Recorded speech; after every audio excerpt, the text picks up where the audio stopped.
గత 50 సంవత్సరాలుగా ఆర్డిటి సంస్థ ఫాదర్ ఫెర్రర్ గారు ప్రారంభం చేసి 4.5 లక్షల కుటుంబాలు, పేద కుటుంబాలు విద్య, వైద్యం, ఇళ్ల నిర్మాణం, తాగునీటి సౌకర్యాలు, రహదారులు, అనేకమైనటువంటి సంక్షేమ అభివృద్ధి కార్యక్రమాలు చేస్తున్నటువంటి ఆర్డిటి దాదాపు ప్రభుత్వానికి సమాంతరంగా ఈ ప్రాంతాల్లో, అనంతపురం జిల్లా ఈ ప్రాంతాల్లో అభివృద్ధి చేస్తుంటే దురదృష్టం కేంద్ర ప్రభుత్వం ఇతర దేశాల నుంచి వాళ్ళకి వస్తున్నటువంటి ఫండింగ్ని ఆపేయడం అనేటువంటిది చాలా బాధ కలిగిస్తుంది. మంచు ఫెర్రర్ గారితో కూడా నేను మాట్లాడినా.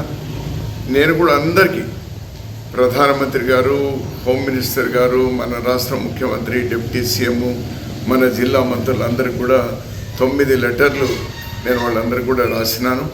నేను వాళ్ళు రిక్వెస్ట్ చేస్తున్నాను, దయచేసి మీ డెసిషన్ ఏదైతే ఉందో ఈ ప్రాంతానికి విఘాతం కలిగించేటువంటి నిర్ణయం దాన్ని వెంటనే రివైవ్ చేయండి. ఆర్డిటికు ఇతర దేశాల నుంచి వస్తున్నటువంటి ఫండ్ వచ్చేటువంటి విధంగా చేయండి. 4.5 లక్షల కుటుంబాలకు ఆదుకుంటున్నటువంటి ఆ సంస్థను మీరు రివైవ్ చేయండి అని నేను రిక్వెస్ట్ చేస్తూ ఉన్నాను. వాళ్ళందరికీ నేను ఉత్తరాలు కూడా రాసిన.